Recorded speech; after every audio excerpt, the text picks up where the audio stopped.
हमें ये कहना बंद करना चाहिए कि यूएपीए का मिसयूज हो रहा है, क्योंकि यूएपीए का बिल्कुल मिसयूज हो नहीं रहा है। यूएपीए का यूज ही यही है कि लोगों को अंदर सालों तक रखें। UAPA is meant for this purpose. So there is no misuse of UAPA. UAPA will be misused if they don't arrest and keep people inside for years. Then it's a misuse. UAPA is meant for this purpose. That to keep, see, nobody is bothered about convictions. Okay? Nobody is bothered about convictions. Conviction होगा नहीं होगा किसको कोई पड़ी नहीं है। कितने साल अंदर हम बिना बेल के लोगों को रख सकते, that has become the main purpose of UAPA. Okay? So that's one thing. Remember also two things. There is a distinction between Paonta and UAPA. क्योंकि UAPA क्या है, कब आया कि पोटा गया और UAPA आया, बरोबर? तो UAPA और पोटा में के बीच में दो फर्क है। वो हमें काफी फर्क है, लेकिन दो फर्क हमें समझने चाहिए। पोटा में भी लिखा गया था कि बेल के जो कंडीशंस थे वो बहुत हार्श है।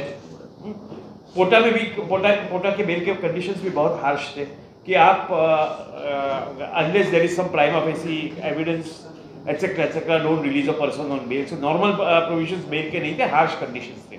लेकिन पोटा में ये प्रावधान किया गया था कि 1 साल तक ही ये कंडीशंस रहेंगे।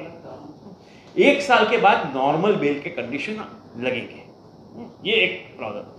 यूएपीए में ऐसा नहीं है। ये जो कंडीशंस है बेल के वो परमानेंट, जब तक आप जेल में हैं तब तक लागू रहेंगे, यानी आप जेल से बाहर नहीं निकल सकते। तो ये एक प्रॉब्लम है। दूसरा, टाडा और पोटा दोनों में ऐसा लिखा था कि अगर कोई भी पुलिस ऑफिसर या कोई भी इन्वेस्टिगेटिंग एजेंसी अगर इसका गलत इस्तेमाल करता है तो उनके ऊपर कार्रवाई की जा सकती है।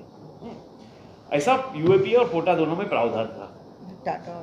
अब टाडा एंड पोटा में ये प्रावधान यूएपीए में से निकाल दिया गया है।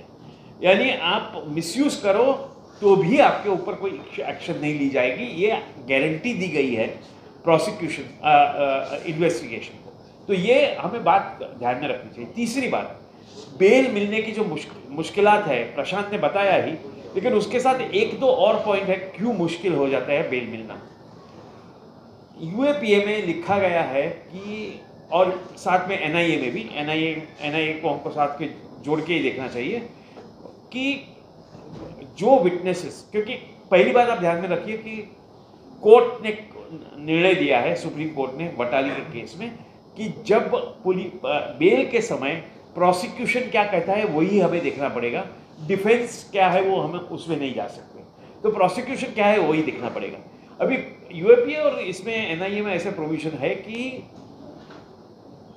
जब तक ट्रायल चालू नहीं होता तब तक आप कुछ ऐसे विटनेसेस का स्टेटमेंट ला सकते हैं जिसका नाम पता सब रिडेक्ट किया जाएगा। यानी उनका नाम पता कौन है, वो कौन, किसने वो एविडेंस दिया है, कौन बोल रहा है आपके खिलाफ, वो आपको मालूम नहीं पड़ेगा। तो अगर किसी का भी एविडेंस, कोई भी स्टेटमेंट छाप के आप, और 161 स्टेटमेंट है उसमें तो साइन भी नहीं चाहिए, किसी की साइन भी नहीं चाहिए। तो कोई भी स्टेटमेंट, अभी बीमा कोरेगांव केसेस जो मैं हैंडल कर रहा हूँ तो उसमें ऐसे लाए हैं रिडेक्टेड स्टेटमेंट्स कुछ लोगों के कि जिसपे कोई साइन नहीं है, किसी की भी साइन तो नहीं होनी चाहिए 161 में, लेकिन उनका नाम छिपा दिया गया है, उनका एड्रेस छिपा गया है। वो बोलता है कि मैं सरेंडर नक्सलाइट हूँ। कब सरेंडर हुआ, कौन किसके पास सरेंडर हुआ पता नहीं हमको, और वो बोलता है कि इसको मैंने जंगल में देखा था, उसको जंगल में देखा था, बेसिकली ऐसे, और कौन कब कहाँ देखा था उसके कोई पता नहीं। इस आधार से बेल नहीं मिल रही है, बेल नहीं मिलेगी, क्योंकि हमें हक नहीं है बोलना कि ये कौन बोल रहा है हमारे खिलाफ, हमको बताओ तो सही, वो आदमी है कि नहीं वो भी हमें पता नहीं है, वो इंसान है कि नहीं वो भी पता नहीं है। तो this is one of the problems के जो, क्योंकि कॉन्स्टिट्यूशन का जो प्रिंसिपल्स देखें तो 2 प्रिंसिपल्स है जनरली। एक तो ये है पर्सनल लिबर्टी को पूरी तरह से प्रोटेक्ट, फंडामेंटल राइट है पर्सनल लिबर्टी। दूसरा कॉन्स्टिट्यूशनल प्रिंसिपल है प्रिजम्पशन ऑफ इनोसेंस, कि कोई भी व्यक्ति को इनोसेंट माना चाहिए। तीसरा एक प्रिंसिपल क्रिमिनल लॉ में है, वो भी हमें ध्यान में रखना चाहिए।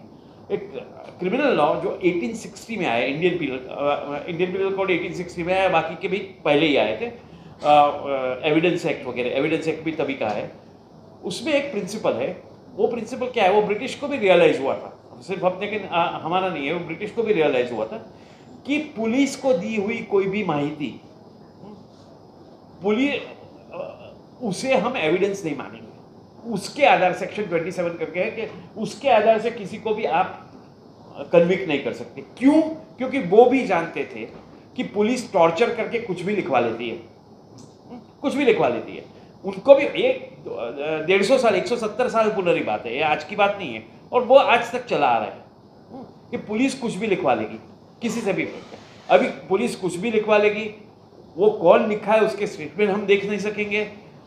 जिसके स्टेटमेंट हम देख सकते हैं, जिसके नाम दिया है, जिसके स्टेटमेंट हम देख सकते हैं, उसके खिलाफ भी हम कुछ नहीं बोल सकते, क्योंकि बेल के time according to Supreme court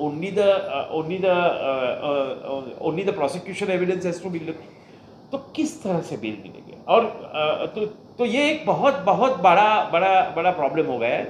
अभी कुछ केस में कोर्ट बोलती है कि अगर आपने बहुत लंबा समय गुजारा है जेल में तो आपको बेल मिल सकती है, बहुत लंबा समय, और ट्रायल को बहुत लंबा, यानी बहुत लंबा यानी 5 साल 6 साल 7 साल। लेकिन क्या मतलब क्या है? आप देखिए किन लोगों को, और ये जो अरेस्ट भी किया जाता है वो किनको आजकल जो है किनको किया जाता है? जो those who are representative, either they are activist, student activist और जर्नलिस्ट और ट्रेड यूनियन एक्टिविस्ट और cultural activist, academicians, lawyers, okay, they are selectively picking up people whom to from different areas, picking them up कि ये लोग vocal है, ये लोग prominent है, इनको अगर हमने बंद किया तो बाकी के सब चुप हो जाएंगे। That is the whole purpose, to have a chilling effect on everybody. that's why a lot of people are being arrested, that's why selectively certain people are being arrested। तो ये एक, तो मेरे ख्याल से इसमें दो राय होनी ही नहीं चाहिए कि यूएपीए को जाना चाहिए। क्योंकि यूएपीए से आप जो रोकना चाहते हैं, डिक्लेयर्ड एम्स है जो टेररिज्म वगैरह, वो आप वेजिंग वॉर अगेंस्ट स्टेट जो आईपीसी में है, मर्डर है, इंडियन पिनल कोड में है, बाकी सब भी है। तो इंडियन पिनल कोड में इनफ प्रोविजंस है, आप अगर सचमुच कोई टेररिस्ट एक्टिविटी करता है तो उसको बंद करने के लिए स्टेट भी जानती है। अभी तीसरा का केस जो आज चल रहा था उसमें यूएपीए नहीं था, यूएपीए नहीं था, लेकिन फिर भी वो बंद थी कई महीनों तक। तो स्टेट भी जानती है कि हमको यूएपीए ही डालना, ऐसा कि अगर किसी ने गैर कानून काम किया है तो इसके खिलाफ हम कोई भी कानून, इंडियन पिनल कोड भी लगा के जेल में डाल सकते हैं। कई लोगों को 153A में डाल देते हैं हेट स्पीच के कानून में। जो सचमुच हेट स्पीच करते हैं उनको नहीं डालते, ऑफ कोर्स वो अलग बात है, लेकिन जो हेट स्पीच के एलिगेशन पे डाल देते हैं लोगों को अंदर। दूसरी बात है कि पीएमएलए, जैसे पहले भी बात हुई कि पीएमएलए जो है, prevention of money laundering act, उसका भी काफ़ी मिसयूज हो रहा है। यानी इस तरह से ईडी को छोड़ दिया जाता है। तो हर एक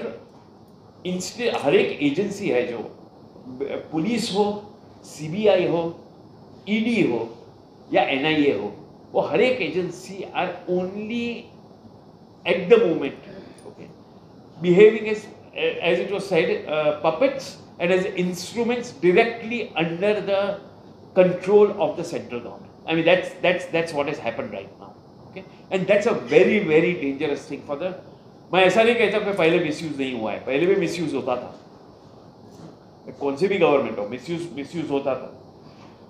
तो ऐसा नहीं है कि पहले मिसयूज नहीं, लेकिन ये targeted concentrated misuse against particular communities, against particular kind of activists, okay, that is something which is very novel to this particular this regime। और इसलिए मेरे ख्याल से यूएपीए जाने से हम सब एकदम खुश हो जाएंगे। वो तो खुश तो होंगे, लेकिन उससे हमें हमारी लिबर्टीज पूरी मिल जाएगी ऐसी बात नहीं है। लेकिन फिर भी ये एक ऐसा कानून है जो बहुत सबसे, बाकी ड्रैकोनियन कानूनों में से सबसे ड्रैकोनियन कानून है, जिसके अंदर लोगों को अंदर डाला जाता है, लोग अंदर रहते हैं बहुत सालों तक। और कोई, मैं चाहूँगा कि कई बार कोर्ट बोलती है, सुप्रीम कोर्ट भी बोलती है, हाई कोर्ट भी बोलती है, सेशंस कोर्ट भी बोलती है कि इन्वेस्टिगेशन ने गलत लोगों को फंसाया है। ऐसा कई बार आता है ऑब्जर्वेशंस, जजमेंट ये क्या होता है, 10 साल ट्रायल चलने के बाद, 12 साल ट्रायल चलने के बाद आता है। लेकिन कभी भी ऐसा नहीं होता है कि ये पुलिस ऑफिसर ने गलत तरीके से किया, उसको प्रोसिक्यूट कर। तो मैं अगर पुलिस ऑफिसर, मैं किसी को गलत तरीके से अरेस्ट करता हूँ, उसके ऊपर फैब्रिकेटेड एविडेंस डालता हूँ, मैं गलत तरीके से अरेस्ट करता हूँ, मुझे क्या डर है? ज़्यादा से ज़्यादा 20 साल पहले कोई कोर्ट बोलेगी कि एविडेंस गलत था, उससे ज़्यादा क्या होने वाला है? मुझे क्या डर है? तो मैं क्यों डरूँ?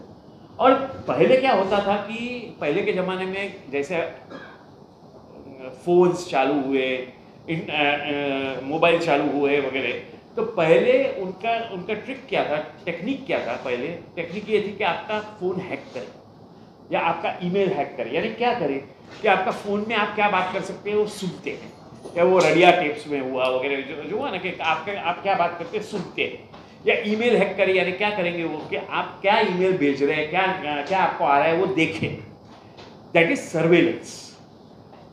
Now they have graduated to planting, from surveillance to planting.